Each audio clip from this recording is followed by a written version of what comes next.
Good evening. Thanks for joining me in this fresh edition of the program, The Insight, on Equinox Television. Tonight is a special edition of the program, one day before the kickoff of the new school year, 2017-2018. The Insight is in Bamenda, the Northwest Regional Capital. We have been touring the town of Bamenda, the city of Bamenda. We have met with key actors who will be telling us in the course of this program just how far they have been preparing for back to school, which is very particular, especially in the two English-speaking regions of the country. Our very first stop will be with trade union leaders. We will make our first stop with the president of the Presbyterian Education Authority Trade Union, Afu Stephen, as well as Sema Valentine, who is the head of the caretaking committee of the Cameroon Teachers Trade Union.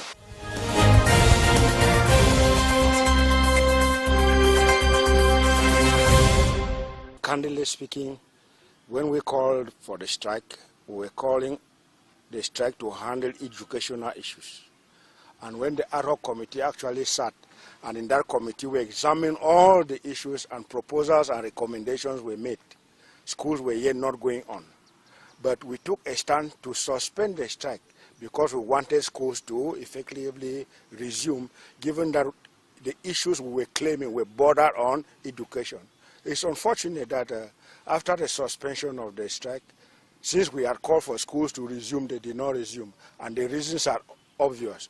Because issues had been left to skip from the hands of the teachers to another level. That is exactly what characterized the atmosphere which did not see schools to resume until now that we think in the days ahead schools are effectively going to resume. So you are for back to school this academic year?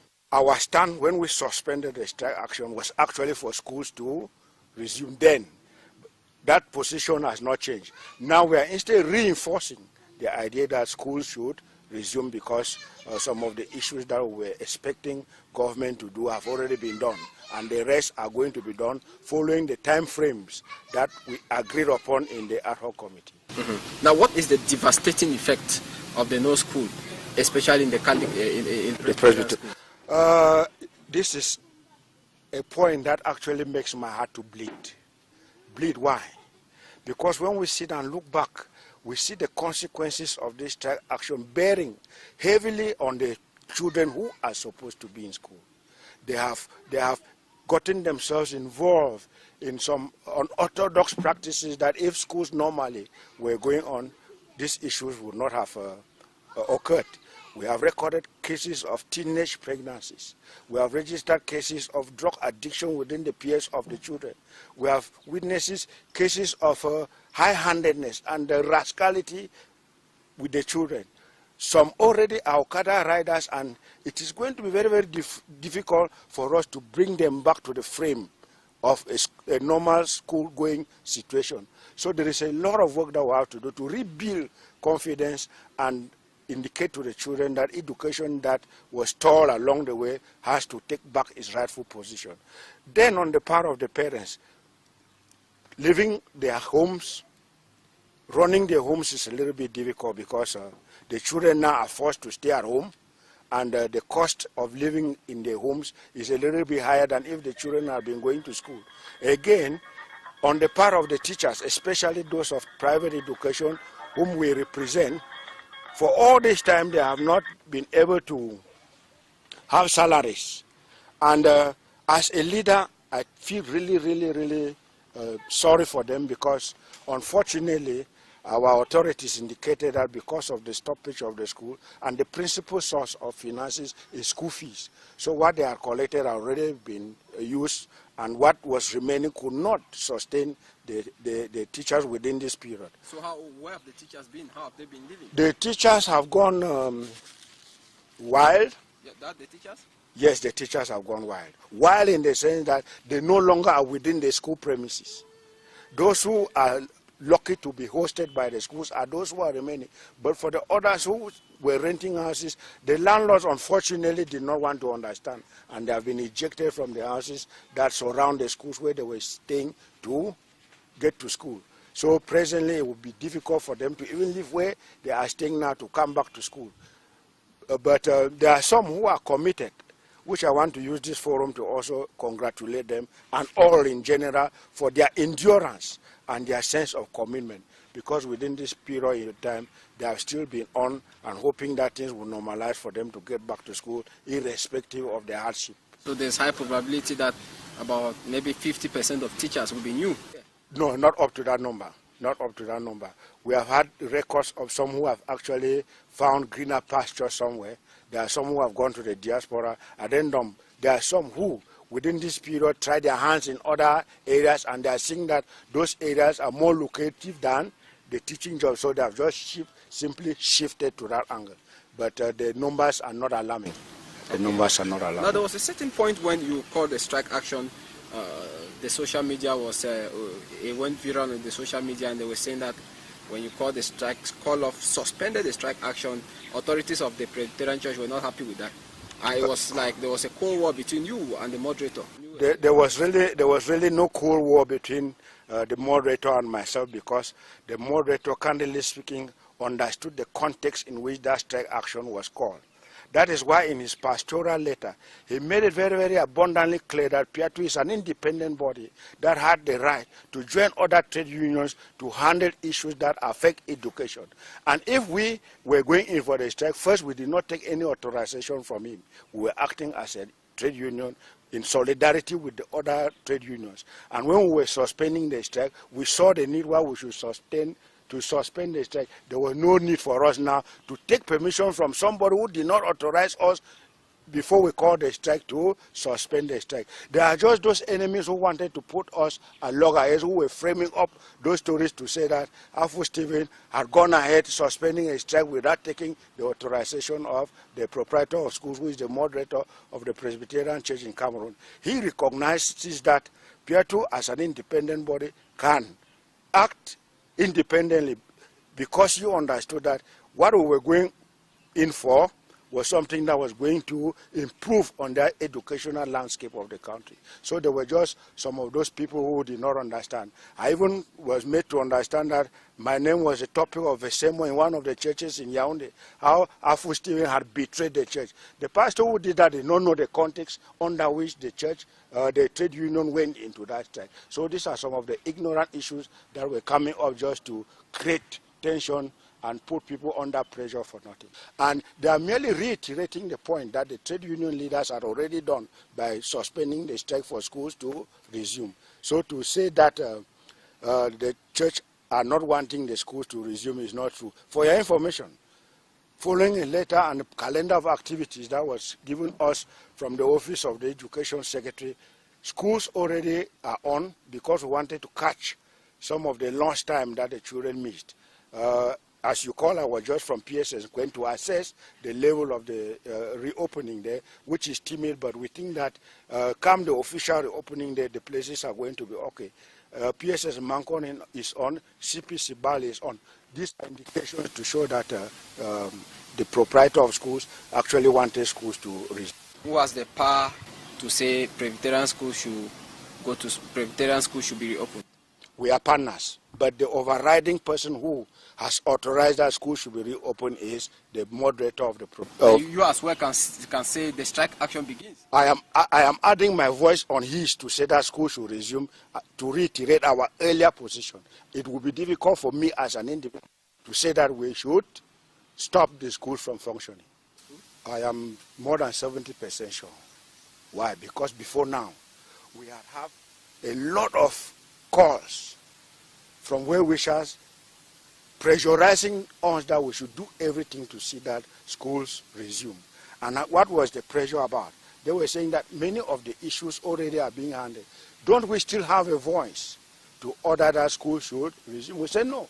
The majority of the people now are for school resumption, because they have seen the devastating effects of the strike action within this period. So they are off. It is just a small group of people now who think that school should not resume for their own ulterior motives. But for every right-thinking Cameroonian who has the children at heart, they are thinking that school should. Security Council in resolution 1998 indicates that in the time of violence, in the time of war, or in the time of a conflict, that should not be disturbed, that should go operational as schools, hospitals and churches. And we think that if that organization could see that it is important to allow schools to function, we just have to use that platform to educate the populace to know that it is not only a local situation, it is an international issue that expects that schools should move on. All right. Now, one last question. The academic year, it will seem to be very timid in the two English-speaking regions of the country come Monday. What if that is the case? What will you do? I don't want to be pessimistic. I want to be very, very optimistic because we already are seeing some clear clouds in the sky. Because one of the issues that was bothering the people, which had been on their minds, which had been a clarion call, was that the head of state should release all those who were arrested as a consequence of the strike action. But not all have been released? Not all have been released. Those who have been released are the active, the principal cases who the government determined are those who were arrested as a result of the strike action. Those who have not been released, it is not our position. BBC. Yes, it is not in our position to ask why he has not been released, because the government should have its own angling as to it. You understand that the other persons that are still there will be handled progressively. But these who have been released are those who were directly involved in, who were directly arrested as a consequence of the strike action. And the call has been made. The president has listened. And that was one of the prime issues that the people were saying, that if these people are not released, schools will not go. They have finally been released. You will realize now that the boundary line has been divided. Some who were sitting on the fence finally have landed on the side of those who expect that school should resume, while it is just an insignificant minority that are still hanging on the part of schools not resuming for their own ulterior motives, as I have indicated to you. All right, thank you very much. Thank you very much. Before we end, I want to in fact tell you that schools already have started with the Presbyterian schools. And in the days ahead, issues are going to move on normally. The only plea that I want now, through a medium, to pass to the church authorities is that they should do everything within the shortest time possible to see how they can relocate these teachers by paying them some months of accrued salary so that they can resettle and equally prepare their own children for school's resumption. Because you cannot be going to teach other people's children when your own children are still at home. So we think that it is a very, very serious issue. I have had a plethora of calls from all over asking, President, what are you doing to see that we are also prepared to prepare our children to go to school? So I just wish to use this forum to plead that as a matter of urgency, the proprietor of school, who is the moderator, and his close collaborator should do the extra, just as the President has done with the release of these people, to see that their workers equally regain schools on a better footing.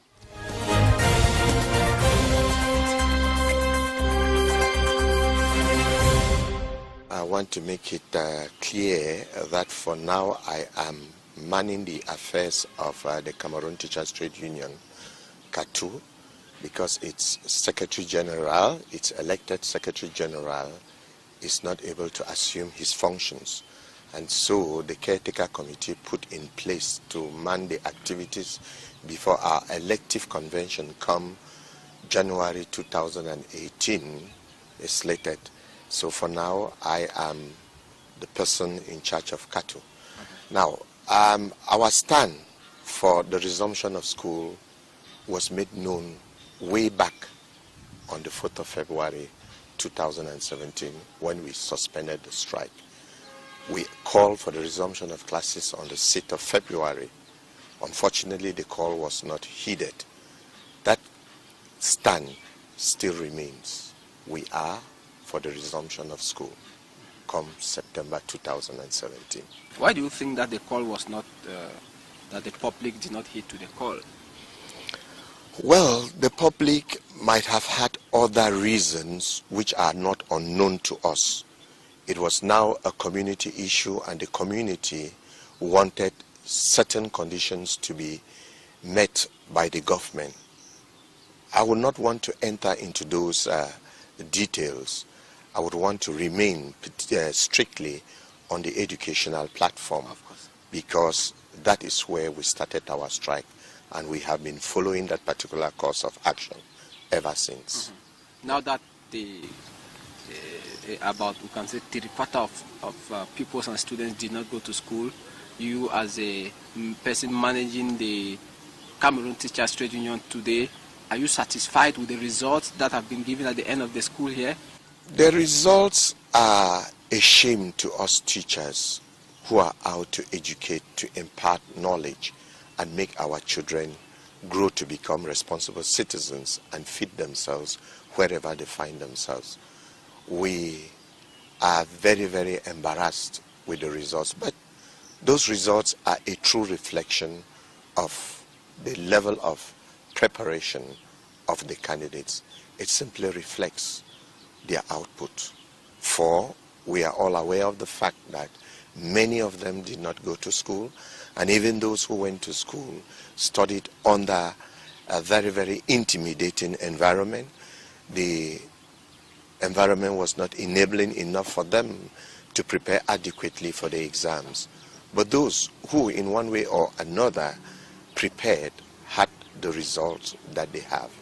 And so today those results are indicative to all of us, parents, teachers, education stakeholders, that we must put all hands on deck to cause these children to go to school and have the education that we want them to have.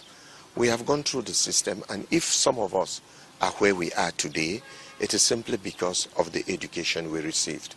We want to ameliorate that education so that they study under better conditions and perform even better than we do. So we cannot, or than we did, so we cannot in any way stand as a stumbling block in their path of progress. Now, what did CATU do when the results came out? You as a trade union, teachers trade union, you are supposed to ensure that there's quality education in the country. Can CATU today call for the cancellation of the academic year? CATU does not have the power to cancel an academic year. But can you advocate for it? I would not say that we should cancel the academic year. I cannot advocate for it.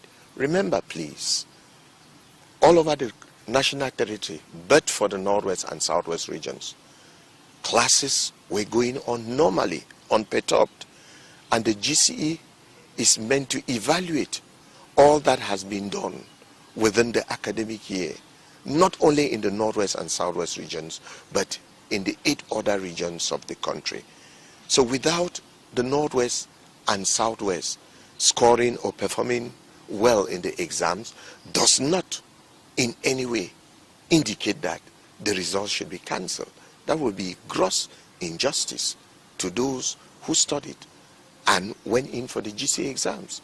There are external candidates who prepared on their own, studied and passed. So how come that we should be asking for those results to be cancelled? I think it is not normal. It is unacademic. We will simply be dishonest, academically dishonest, to advocate for the cancellation of those results. It is true the results were, the exams were written in an atmosphere that was not conducive enough for all the candidates, especially those of the Northwest and Southwest regions, to write and for us to better judge their performances. But that notwithstanding, the GCE as an evaluation body evaluated the students following the norms of the exams, and what they have is what we have to contend with presently. Now, do you think that come Monday, the environment there's an enabling environment for back to school, when you look at the Northwest in particular? When we look at the doubt, there are a lot of doubts in people's minds. But if you go down closely to them, you realize that a good number of people, the vast majority of people, want schools to resume. How will the schools resume? We don't yet know, but we think the government has put in place certain modalities for the schools to take off.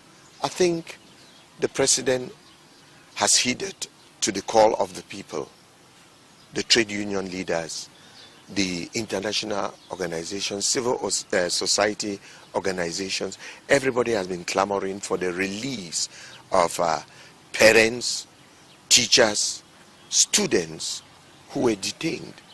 And the positive move by the head of state, I think, has somehow relaxed the tension that characterized our region.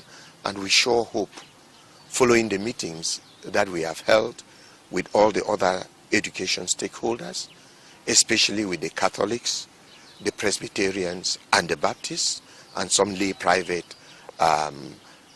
owners of schools, we think a lot of work has been done and schools will take off come Monday. The Presbyterian schools have already started. Some Catholic schools in Bui and Dunga started. And so we think we should only accompany all of them. Those of us in the public sector, we should accompany the confessionals, the clergy, to make sure that our students go to school. I think every good parent, every politician, every man of God knows that the duty of a parent is to give the child an education that is befitting, an education that will make the child become whole, holistic education, quality education that will enable our children to stand up tomorrow in the world and compete favorably in the local market. That is what we want for our children. And we think the time is now. Those are the views of trade union leaders in Cameroon, especially in the English-speaking regions of the country. You listen there to Afro Stephen and Sema Valentine giving the stance of trade union leaders in the country. Now time for us to look at other educationists. We look at someone who has a university, a private university institution here in the northwest region of Cameroon, Dr. Nibu Wanyam, who equally be talking about the situation in the two English-speaking regions of the country. And with Dr. Ningwanya, we shall equally be having Honorable Fosina Mukong of the Mezam North constituency. The two will be looking at education, the release of some Anglophones, as well as the political eye. Take a listen.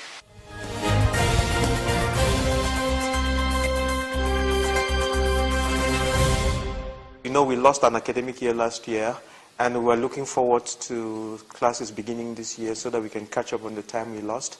And, you know, I have been under a lot of pressure from parents and students to know what is going on.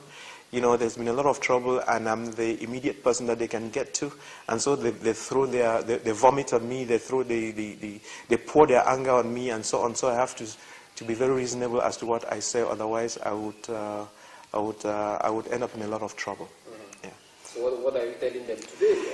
Yes, of course. You know that with the Anglophone problem that has been going on, a lot of people have understood it differently from different angles and so on. But as someone who has been in it from day one, you know, I have been looking at the whole picture and reading the signs of the times, and I think, especially with the release of our prisoners recently, I'm talking of Dr. Bala, Dr. Neba, Justice Barrister Bala, Dr. Neba, and Ayapol, and others. This kind of like lessens the social tension, so it allows people to become a little bit more rational, so we can see what we are doing. But I'm very hopeful that classes can go on, because the truth is everybody appreciates education, and parents have made a lot of sacrifice, children have made a lot of sacrifices, and then, you know, as of now, many parents have moved their children to to the French-speaking Cameroon. Some have sent their children to Nigeria. Those that are rich have sent the children abroad. But we are saying, look, there are a lot of other poor folks who are here who really need to go to school. Otherwise, there's going to be a lot of social tension.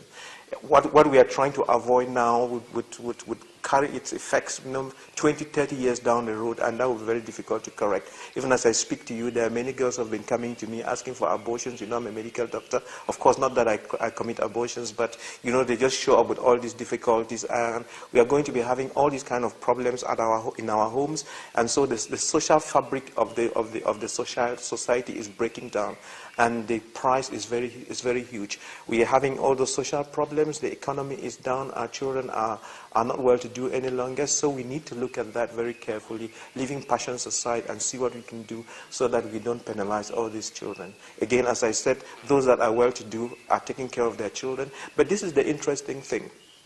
Some parents of Anglophone extraction would say, no, there are no schools. Schools are not going to go on. But behind our backs, they are sending their children to Francophone Cameroon or abroad because they have the means, and they tell others, please don't send your children. So we need to look at all these things and see how we can manage them so that people don't suffer. So will school resume? Yes, I would imagine so. But that said, whether school will resume or not, I think we need to spend a few minutes and look into the background of things and do a critical analysis of things, the way I see it, the way other people to understand it. Because I have been listening to a lot of people, reading social media, watching television, and getting the different reactions of people. Now, let us make a small resume of what is going on in my mind and in the minds of other people who are thinking. So we have the Anglophones and the Francophones. When we say the Francophones, we are not talking about the Francophone lambda. We are talking about the government, so to speak. So there is a problem in Cameroon between the Anglophones. When we say Anglophones, it's not English speaking. We are talking of people whose genetic material belongs to the Northwest and the Southwest. That's what we call the Anglophone here, not necessarily the one who expresses themselves in English. Otherwise, there will be confusion. So these people whose genetic material is from the Northwest and the Southwest are saying, look, we have a problem. The shoe is hurting, and the central government didn't seem to be understanding what was going on. And a couple of people were sent onto the field to try to look at it. And one gets the impression that these people who came on the field did not know how to dialogue, did not know how to handle problems, and therefore there was this radicalization of positions, and that led to the 8th December problems, which finally led to the arrest of the people who are locked up and their matters. So, again, when matters became complicated because the leaders of the consortium were locked up, that created a power void, and there was nobody to express the wishes of the Anglophones any longer. So, a proactive group from the diaspora jumped onto the scene and grabbed power, so to say. And then they started to articulate the minds of the Anglophones, so to speak. And they clearly said that they were doing so on behalf of those that were locked up. And the whole thing turned around a few things. Release our leaders, and to which they tacked other things and so on. And then they asked for their own things. People have been asking for federation, others asking for cessation. So, it became a mixed bag. And in that mixed bag, those that had the opportunity to speak and speak loudest, pushed everybody to the cessation wall. And if you talked federation, you were a sellout or something like that. So we could see that there was a lot of bullying on social media, bullying on the media, and so on. So the bullying became a trademark of the struggle. And there was no longer any democratic exchange of ideas, and this way was becoming very, very uncomfortable. Excessive radicalization on both sides of the divide. Now, with that radicalization, someone, I think, is our government delegate, Pefok, many years ago said that when two elephants are fighting, it is the grass that suffers. So technically, the people are caught between these two forces punching. And what happens is both sides offer the carrot and the stick. So, and they are all fighting for the minds of the people. And the people have been caught, so to speak. And what happened again was that, the fear element came in. What do I mean? The burning of the schools, burning of the marketplaces, harassing of people, and so on. But what I find very interesting is, each time a school was burned, the diaspora abroad said we are winning, and therefore they claimed it as a victory. So I was becoming very uncomfortable because they seemed to be rejoicing in violence. And that kept me a little bit worried. And I kept asking, where is the hand of God in this? Is God in this fight? Is truth in this fight? Because when you rejoice in violence, then I become very, very uncomfortable. Is it God that is prescribing such violence? Is God's ways, are God's ways violent? You know? So, but the interesting thing that I noticed that recently, the leaders from the diaspora appearing either on BBC or some of these media, when they were asked about this violence, they didn't seem to enjoy taking credit for the violence. The whole violence is by the government. We are not part of the violence. But when you go through social media, you have all sorts of groups, the vipers, the whatever, threatening everybody. We will burn, and each time there was a burning, you know, somebody out there would claim, would rejoice about it. We are winning big. So these are some of the kind of things that we're traumatizing people. Then recently, as the tension, as the heat went up just recently, let's say about a week ago, you know, I think Mr. Tassang said, oh, it looks like there's good war is going to break out, or whatever. I would advise you take your children and run to the villages. Then from the villages, look for bush tracks and go into Nigeria. When you go into Nigeria, call these numbers to become refugees. You know, the question I was asking is that what we were bargaining for? Was that the plan that we should become refugees overnight? You didn't tell people that we have to become refugees. And we leave our homes here, leave our food. When we go over there, 5 million of us, where are we going to be staying? What are we going to be eating? Did you make plans for that? So these are questions that we need to answer.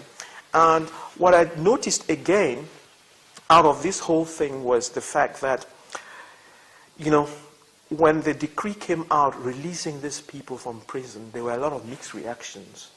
Some people, for starters, look at the big picture. The Secretary General at the presidency writes on behalf of the president saying, these people are released. Then the journalist who was reading this communique on CRTV makes a slip of the tongue. Instead of saying 30th of August, he says 30th of November. And then people leave the whole thing, the whole message of, oh, these people have been released. They put it aside. Oh, he said 30th of November. You know, you leave the baby and you are running after the wash water or whatever it's called. You leave the main thing and you are going after the shadow just because someone made a slip of the tongue. Oh, they will not be released. Oh, it's a fake. Now, fine, they have gone home. Now, this is the question. When they were released, then I noticed something amongst the leaders in the diaspora. There was confusion amongst them. That means, you know, when they were making the demands, they said, our leaders must be released. Our leaders must be released. But once they are released, I see that there is a confusion. It looks like they are not happy. Someone is not happy somewhere. So there was this power tussle. When they were saying, let our leaders be released, if you look deep within them, some of them did not actually believe that they could be released, nor did they prepare for their release, nor did they want them to be released. Why do I say so? Because they were now enjoying a certain status of power and were seeing themselves in a certain position and saying nothing can happen without us. But you know, the population had given their allegiance to these other people who had been locked up. And besides, these other people in the diaspora were working on behalf of the people that were locked up. So if the people who are locked up are freed, then we would say that the people in the diaspora should hand power back to the people of the consortium so that they continue to discuss with government. Because again, as I said, it doesn't matter what happened. If you have a giant army like the Russian army fighting with the American army, except it's nuclear war, if they're doing conventional war, I can bet you no one will defeat the other. You can be very certain about that. And even after 20 years, they have to sit down and negotiate. So dialogue is what I'm getting at. So they have been released. Schools will go on. Dialogue should go on. That's what I'm saying.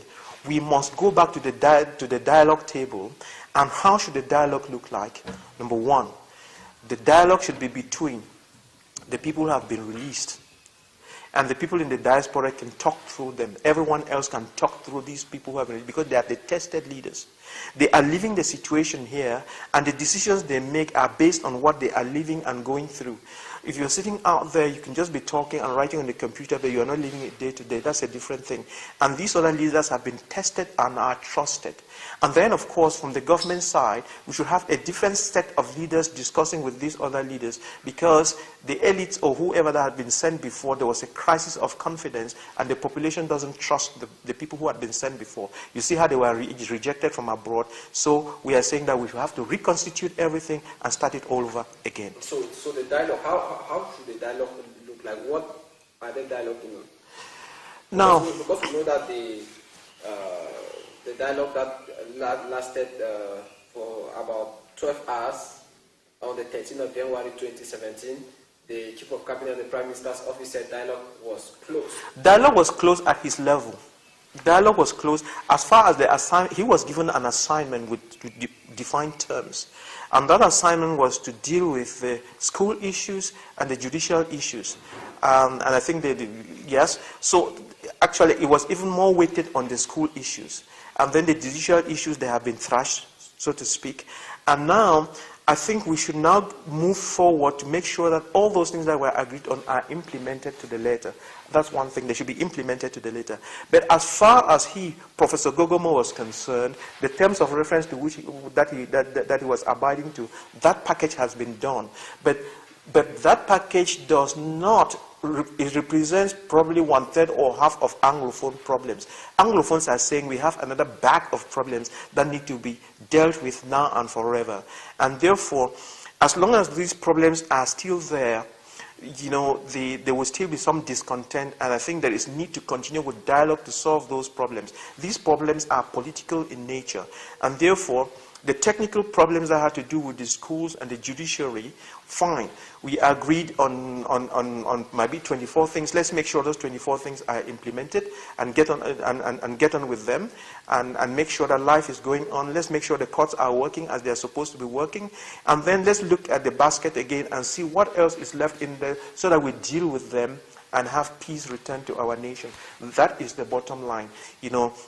So many questions still have to be answered on the Anglophone people as a people in this union. When we answer that question, you know, people will be able to have a clear mind as to where to go. And we said that those questions are political questions, and this dialogue that we are talking about has to deal specifically with these other things, so that the whole package is cleaned up. Now, I'm a little bit worried and confused because, you know, a couple of months back, the president put in place the Multicultural Commission. And for all this while, there's been fire all over, fire in people's hearts. There's been this burning and this anger and so on. And that commission has been so quiet, so dead, so I don't know what's going on. And so one doesn't feel their weight in these times of heat. They're saying nothing, they're doing nothing, proposing nothing. I'm a little bit worried. Okay, all right. Doctor, any other thing to add? Well, just to say that, you know, again, coming back to the school, because that is the issue at stake now. Well, I think parents have been preparing, schools have been preparing, we have been preparing. I have children at home, everybody has got children at home. I think parents should use their discretion and be wise enough to know what to do with their children. This is the bottom line. Children must go to school. Whether they're going to school here in Anglophone regions, or whether you are shipping them to the Francophone region, or whether you are sending them to Nigeria or to America, the bottom line is don't keep your children at home.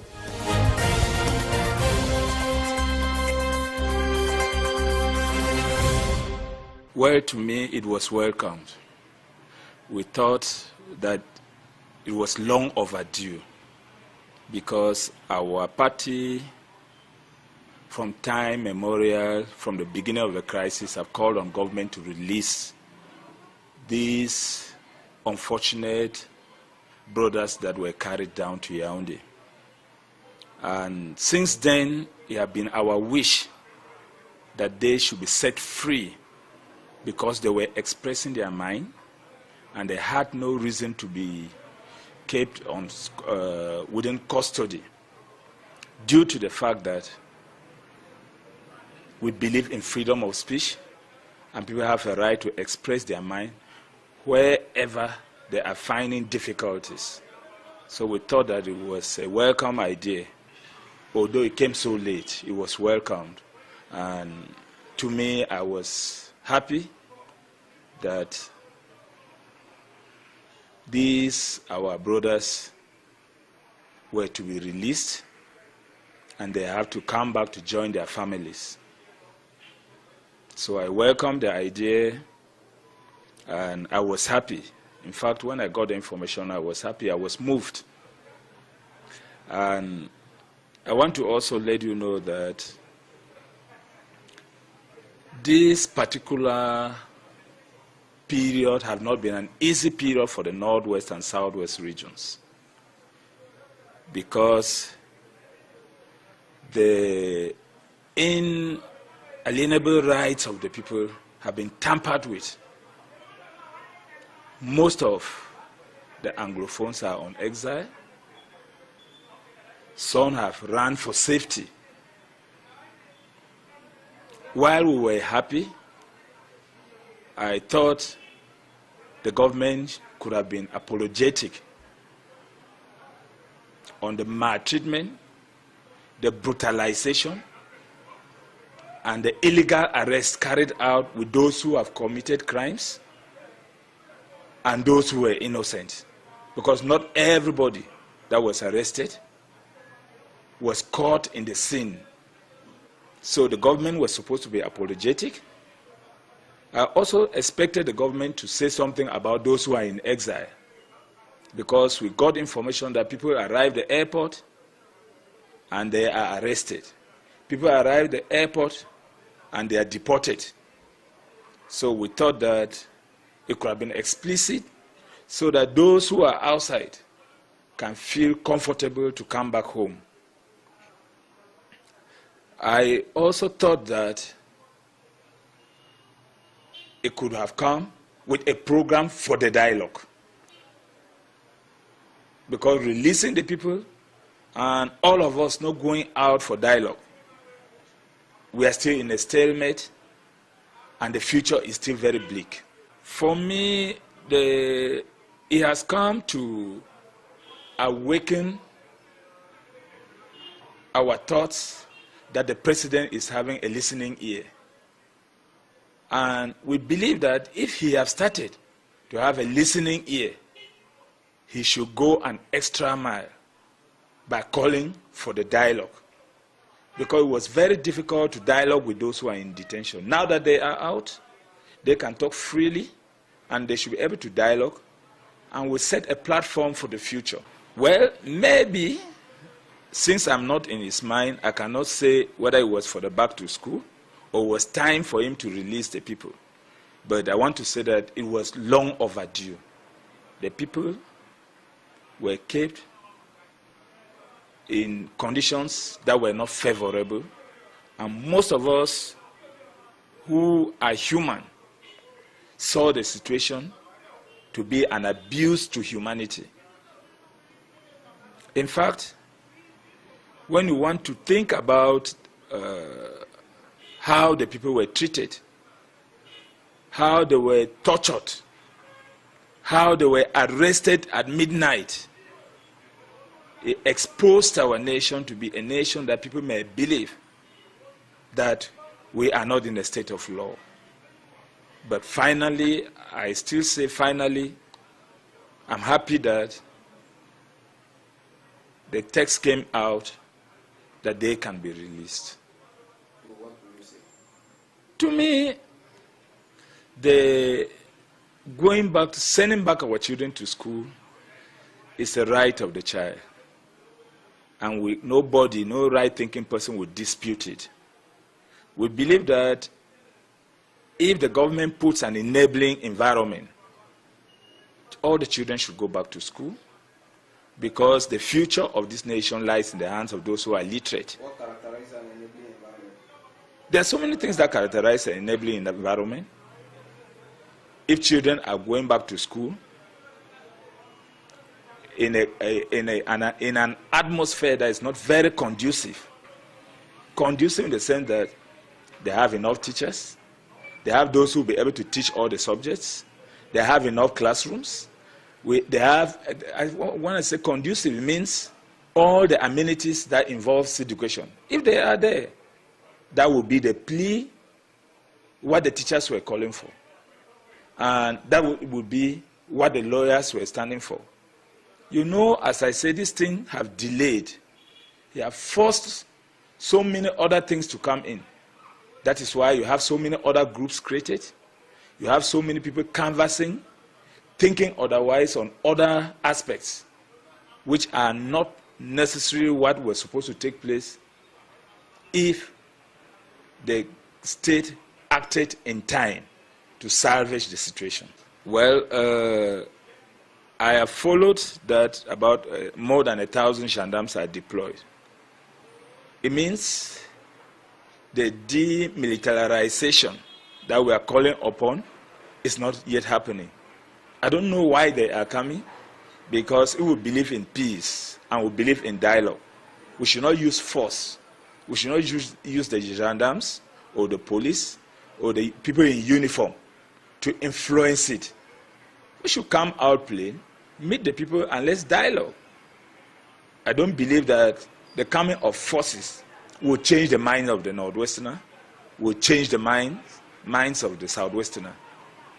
All of us who believe in dialogue believe that we can chart the way forward without the influence of those in uniform.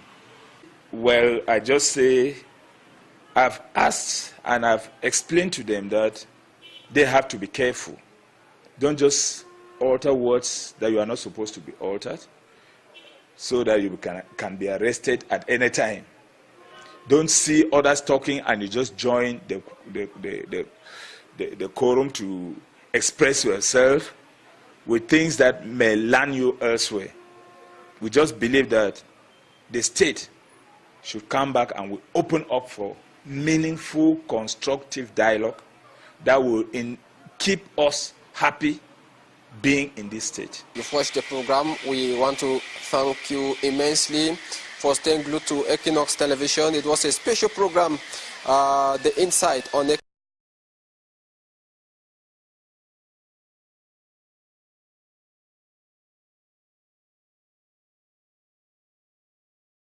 And if you did enjoy the program, take our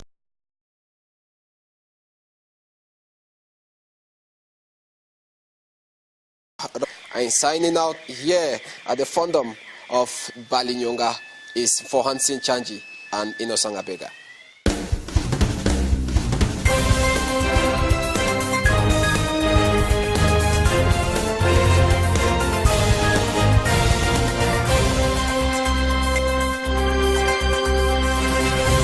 We have gone through the system, and if some of us are where we are today, it is simply because of the education we received. We want to ameliorate that education so that they study under better conditions and perform even better than we do. So we cannot, or than we did, so we cannot in any way stand as a stumbling block in their path of progress. Now, what did CATU do when the results came out? You as a trade union, teachers trade union, you are supposed to ensure that there's quality education in the country. Can CATU today call for the cancellation of the academic year? CATU does not have the power to cancel an academic year. But can you advocate for it? I would not say that we should cancel the academic year. I cannot advocate for it. Remember, please, all over the national territory, but for the Northwest and Southwest regions, classes were going on normally, unperturbed. And the GCE is meant to evaluate all that has been done within the academic year, not only in the Northwest and Southwest regions, but in the 8 other regions of the country. So without the Northwest and Southwest scoring or performing well in the exams, does not in any way indicate that the results should be cancelled. That would be gross injustice to those who studied and went in for the GCE exams. There are external candidates who prepared on their own, studied and passed. So how come that we should be asking for those results to be cancelled? I think it is not normal. It is unacademic. We will simply be dishonest, academically dishonest, to advocate for the cancellation of those results. It is true the results were, the exams were written in an atmosphere that was not conducive enough for all the candidates, especially those of the Northwest and Southwest regions, to write and for us to better judge their performances. But that notwithstanding, the GCE as an evaluation body evaluated the students following the norms of the exams, and what they have is what we have to contend with presently. Now, do you think that come Monday, the environment there's an enabling environment for back to school when you look at the Northwest in particular? When we look at the doubt, there are a lot of doubts in people's minds. But if you go down closely to them, you realize that a good number of people, the vast majority of people, want schools to resume. How will the schools resume? We don't yet know, but we think the government has put in place certain modalities for the schools to take off.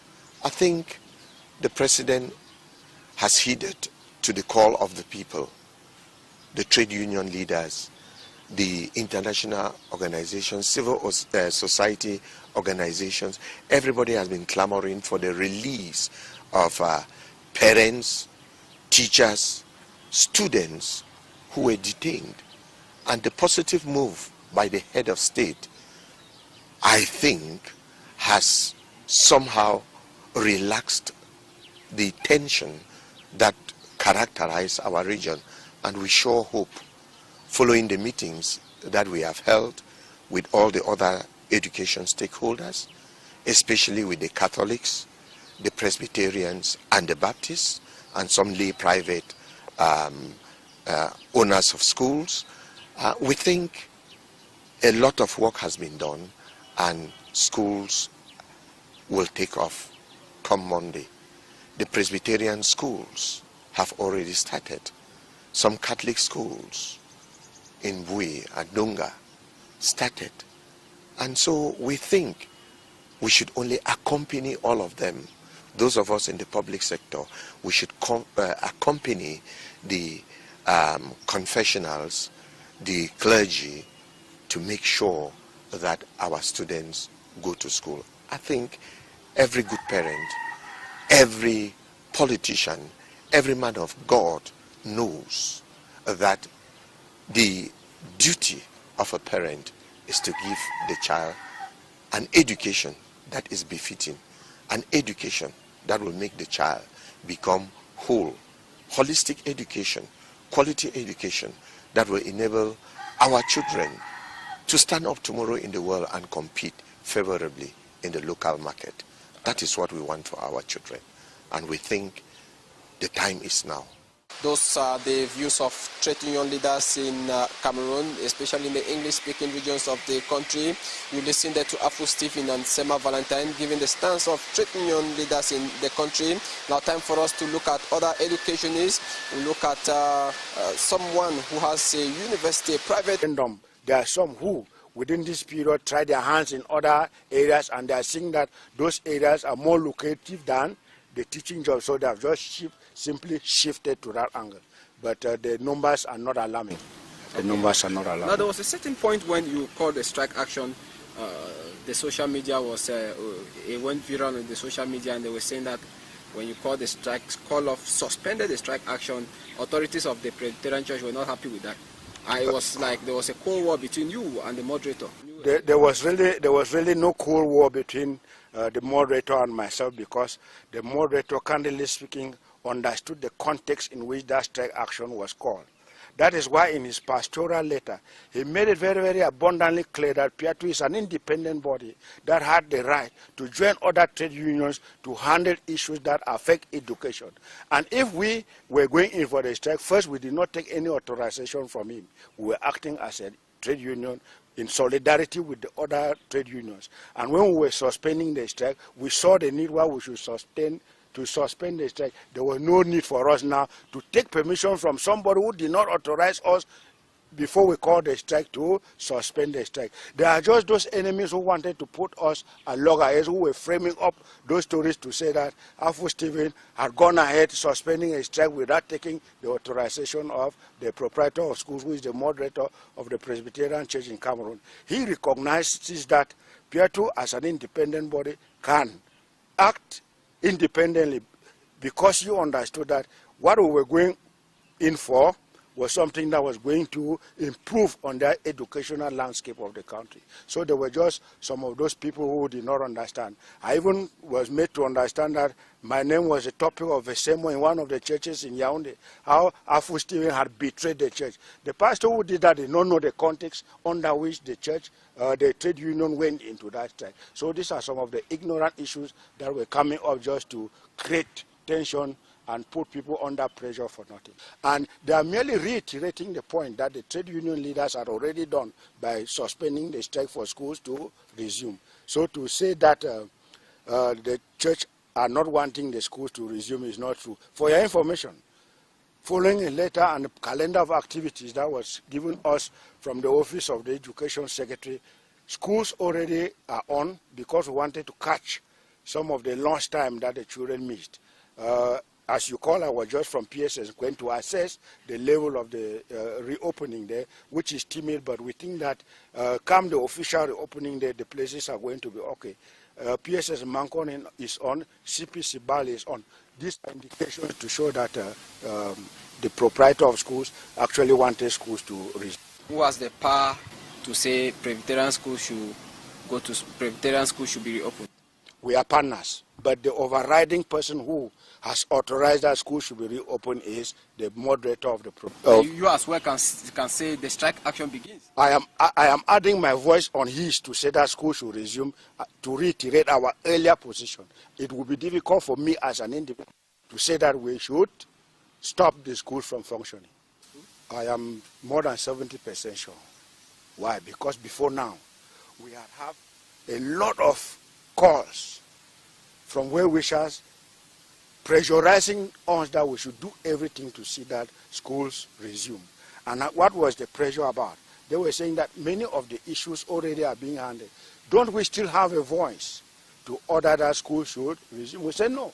The majority of the people now are for school resumption, because they have seen the devastating effects of the strike action within this period. So they are off. It is just a small group of people now who think that school should not resume for their own ulterior motives. But for every right-thinking Cameroonian who has the children at heart, they are thinking that Security Council in Resolution 1998 indicates that in the time of violence, in the time of war, or in the time of a conflict, that should not be disturbed.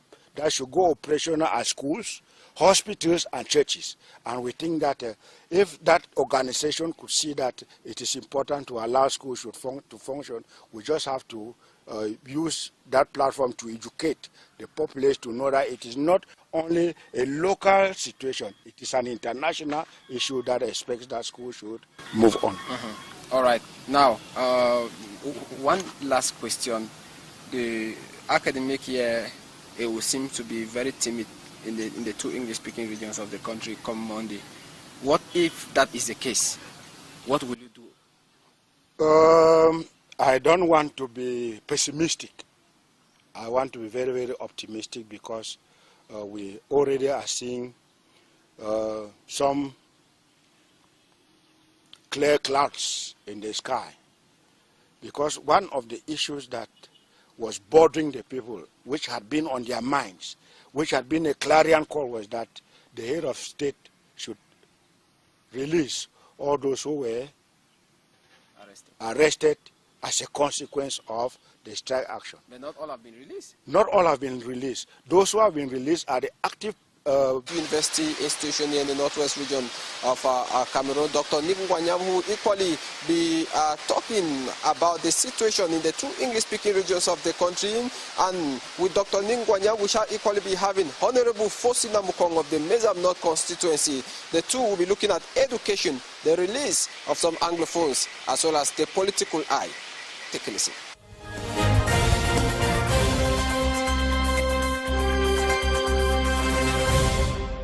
we lost an academic year last year, and we're looking forward to classes beginning this year so that we can catch up on the time we lost. And, you know, I have been under a lot of pressure from parents and students to know what is going on. You know, there's been a lot of trouble, and I'm the immediate person that they can get to.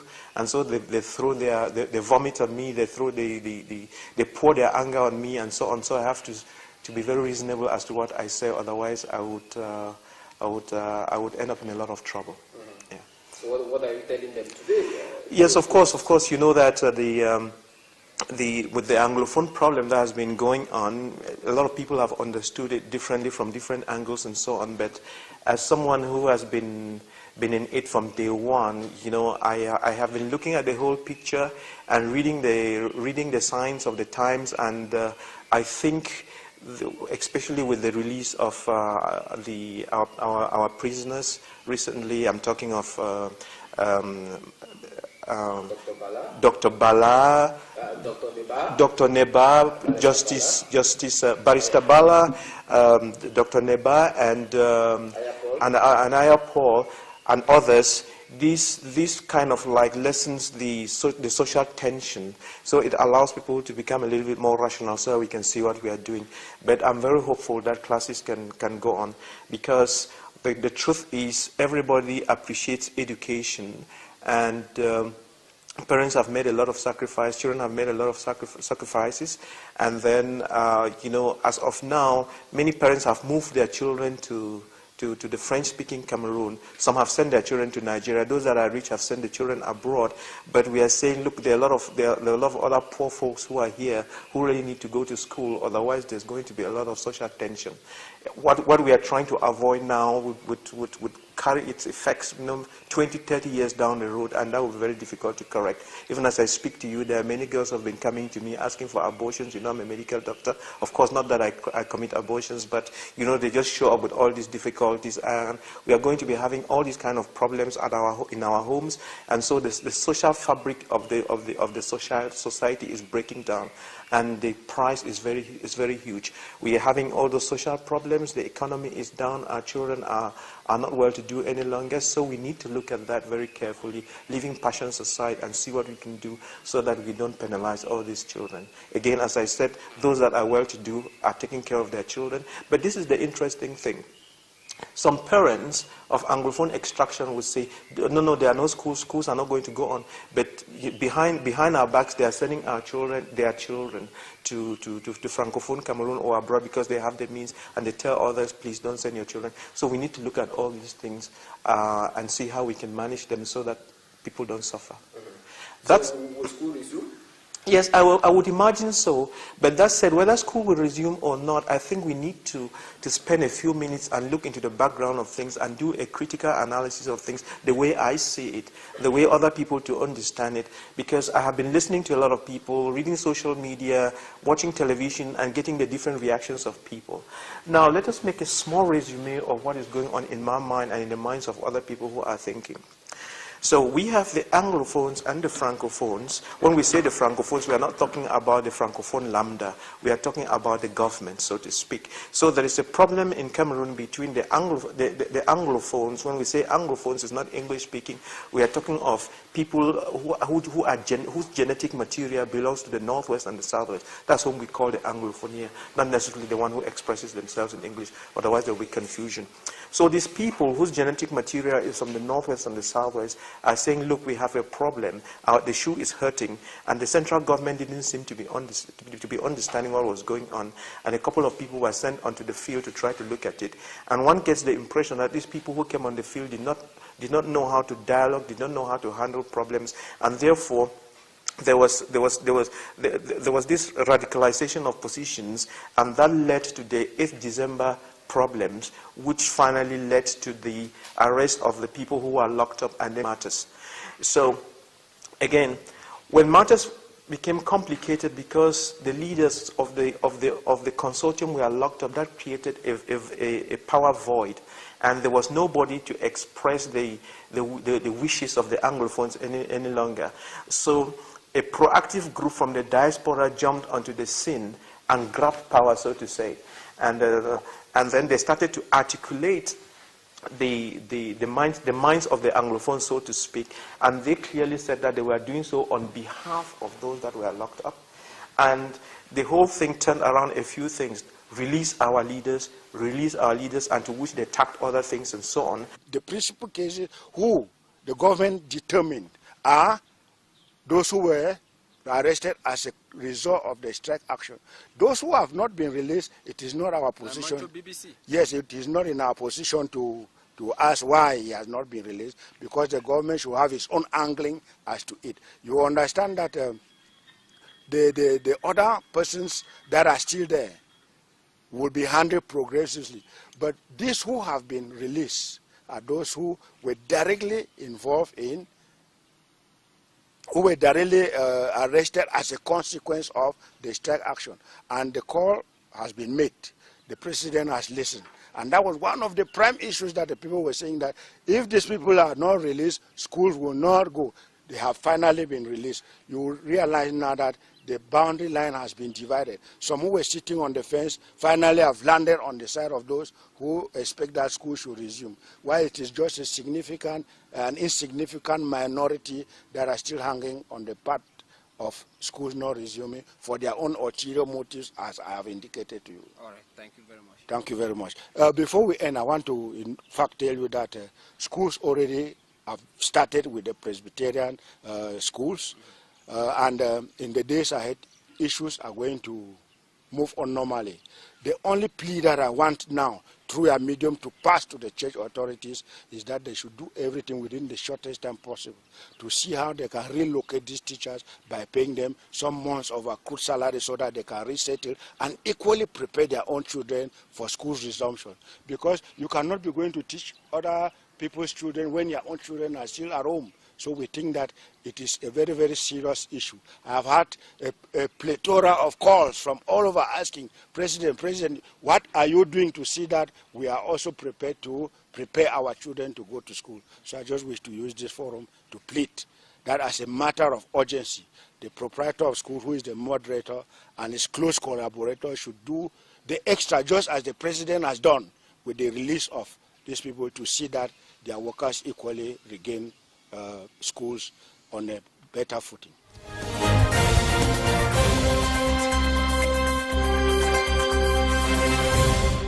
I want to make it clear that for now I am manning the affairs of the Cameroon Teachers Trade Union, CATU, because its Secretary General, its elected Secretary General, is not able to assume his functions.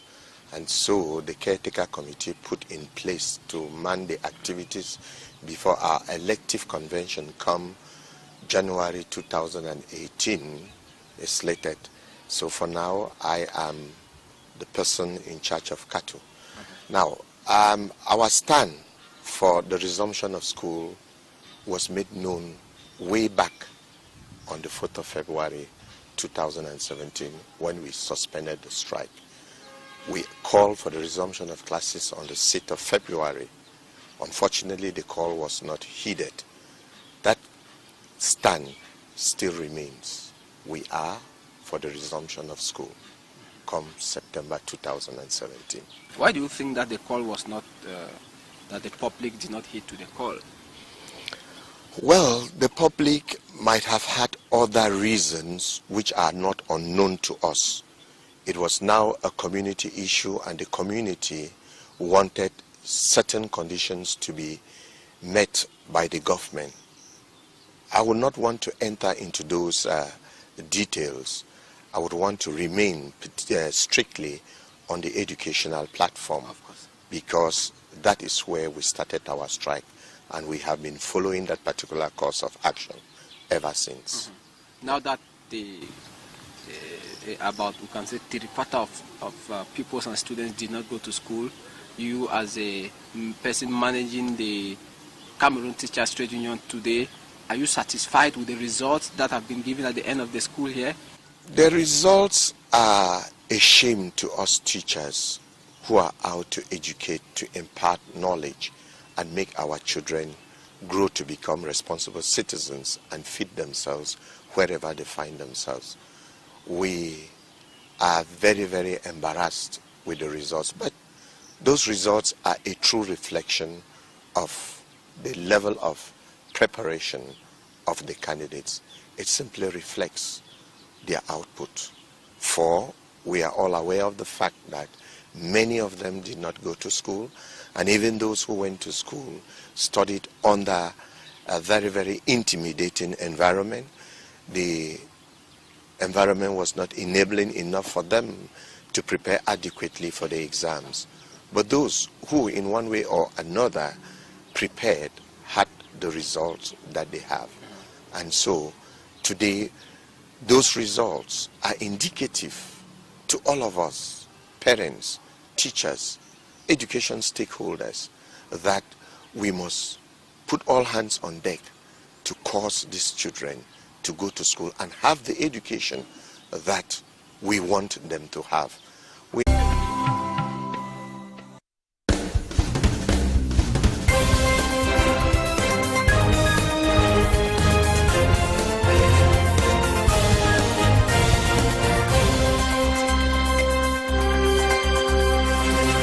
Hi there, good evening. Thanks for joining me in this fresh edition of the program, The Insight, on Equinox Television tonight.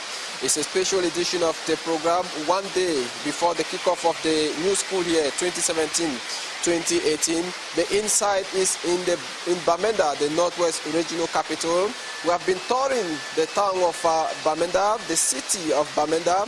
We have met with key actors who will be telling us in the course of this program just how far they have been preparing for back to school, which is very particular, especially in the two English-speaking regions of the country.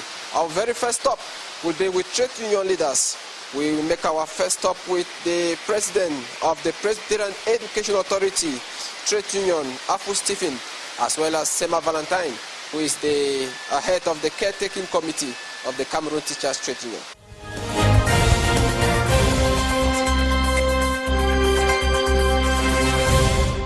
Candidly speaking, when we called for the strike, we were calling the strike to handle educational issues. And when the ad hoc committee actually sat, and in that committee we examined all the issues and proposals and recommendations we made, schools were yet not going on. But we took a stand to suspend the strike because we wanted schools to effectively resume, given that the issues we were claiming were bordered on education. It's unfortunate that after the suspension of the strike, since we had called for schools to resume, they did not resume. And the reasons are obvious, because issues had been left to skip from the hands of the teachers to another level. That is exactly what characterized the atmosphere, which did not see schools to resume until now that we think in the days ahead schools are effectively going to resume. So you are for back to school this academic year? Our stand when we suspended the strike action was actually for schools to resume then. That position has not changed. Now we are instead reinforcing the idea that schools should resume because some of the issues that we were expecting government to do have already been done, and the rest are going to be done following the time frames that we agreed upon in the ad hoc committee. Now, what is the devastating effect of the no school, especially in the Presbyterian school? This is a point that actually makes my heart to bleed. Bleed, why? Because when we sit and look back, we see the consequences of this strike action bearing heavily on the children who are supposed to be in school. They have gotten themselves involved in some unorthodox practices that if schools normally were going on, these issues would not have occurred. We have recorded cases of teenage pregnancies. We have registered cases of drug addiction within the peers of the children. We have witnesses cases of high-handedness and rascality with the children. Some already are Okada riders, and it is going to be very, very difficult for us to bring them back to the frame of a normal school-going situation. So there is a lot of work that we have to do to rebuild confidence and indicate to the children that education that was stalled along the way has to take back its rightful position. Then on the part of the parents, leaving their homes, running their homes is a little bit difficult because the children now are forced to stay at home and the cost of living in their homes is a little bit higher than if the children have been going to school. Again, on the part of the teachers, especially those of private education whom we represent, for all this time they have not been able to have salaries.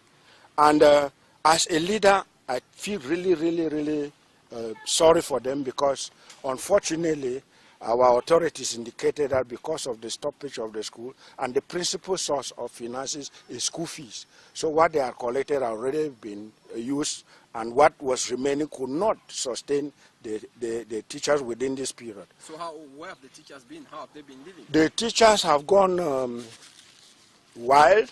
Yeah, that the teachers? Yes, the teachers have gone wild. Wild in the sense that they no longer are within the school premises. Those who are lucky to be hosted by the schools are those who are remaining. But for the others who were renting houses, the landlords unfortunately did not want to understand, and they have been ejected from the houses that surround the schools where they were staying to get to school. So presently it would be difficult for them to even live where they are staying now to come back to school. But there are some who are committed, which I want to use this forum to also congratulate them, and all in general, for their endurance and their sense of commitment, because within this period of time they have still been on and hoping that things will normalize for them to get back to school irrespective of the hardship. So there's high probability that about maybe 50% of teachers will be new? No, not up to that number. Not up to that number. We have had records of some who have actually found greener pasture somewhere. There are some who have gone to the diaspora.